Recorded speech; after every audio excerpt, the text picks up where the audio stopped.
ఇస్లామాబాద్‌లో అటు ఇరాన్‌కి, ఇటు అమెరికాకి మధ్య చర్చలు జరిగాయి. పాకిస్తాన్ ఈ చర్చని ఫెసిలిటేట్ చేసింది. కాకపోతే ఈ చర్చలేవైతే ఉన్నాయో అవి ఆశించిన ఫలితాలు ఇవ్వలేదు.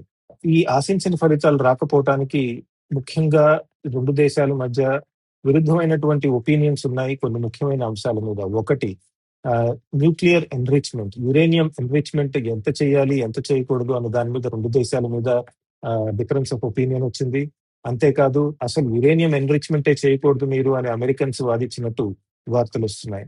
అలానే కనుక తీసుకుంటే రెండో అంశం regional conflict are regional de-escalation. అంటే ఈ యుద్ధం అనేది కేవలం ఇరాన్, అమెరికా లేదా ఇరాన్, ఇజ్రాయెల్ మధ్య జరుగుతున్నటువంటి యుద్ధం ఆపటమే కాదు. ఇది ప్రాంతానికంతా వర్తించాలి అని మొదటి నుంచి ఇరాన్ వాదిస్తోంది. మాకు సన్నిహితంగా ఎవరైతే హిజ్బుల్లా లాంటి వాళ్ళు ఎవరైతే ఉన్నారో లెబనాన్‌లో వాళ్ళ మీద దాడులు ఇజ్రాయెల్ ఆపాలని ఖచ్చితంగా పట్టుపట్టినట్టు వార్తలొస్తున్నాయి.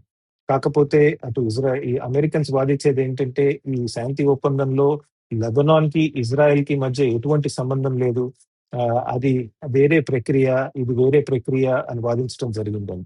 2 దేశాల మధ్య ఒప్పందం కుదరని మూడో అంశం ఏమిటి అంటే కనుక ఇరానియన్ అసెట్స్ ఏవైతే ఉన్నాయో, ఫైనాన్షియల్ అసెట్స్ అంటే బ్యాంక్స్‌లో ఉన్నటువంటి డబ్బులు కానివ్వండి, మిగతా ఫైనాన్షియల్ అసెట్స్ యూరోప్‌లో అక్కడ ఉన్నవి.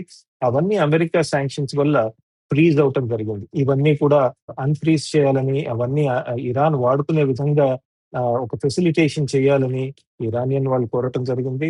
అణు ఒప్పందం కుదరనంత వరకు ఫైనాన్షియల్ అసెట్స్ అవి ఫ్రీజింగ్ ఏదైతే ఉందో అది మేము ఇప్పట్లో తీయము అని అమెరికన్స్ చెప్పడం జరిగింది. అంతేకాదు ముఖ్యంగా స్ట్రెయిట్స్ ఆఫ్ హార్మూజ్ మీద కూడా 2 వర్గాలలో, 2 పార్టీస్‌లో డిఫరెన్సెస్ ఆఫ్ ఒపీనియన్ ఉన్నాయి. అమెరికన్స్ ఇప్పటికిప్పుడే స్ట్రెయిట్స్ ఆఫ్ హార్మూజ్ వెంటనే ఓపెన్ చేయాలి. ఓపెన్ చేస్తే అందరికీ మంచిది అని చెప్పడం జరిగింది.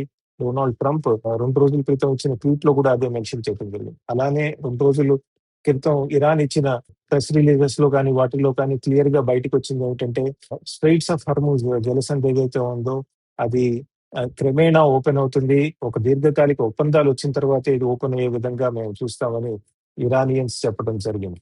ఈ అంశాలతో పాటు 2 దేశాల మధ్య ట్రస్ట్ లోపించడం వల్ల కూడా కొంతవరకు ఈ పీస్ టాక్స్ అనేవి ఏవైతే ఉన్నాయో అవి ఫెయిల్ అవ్వటం జరిగింది.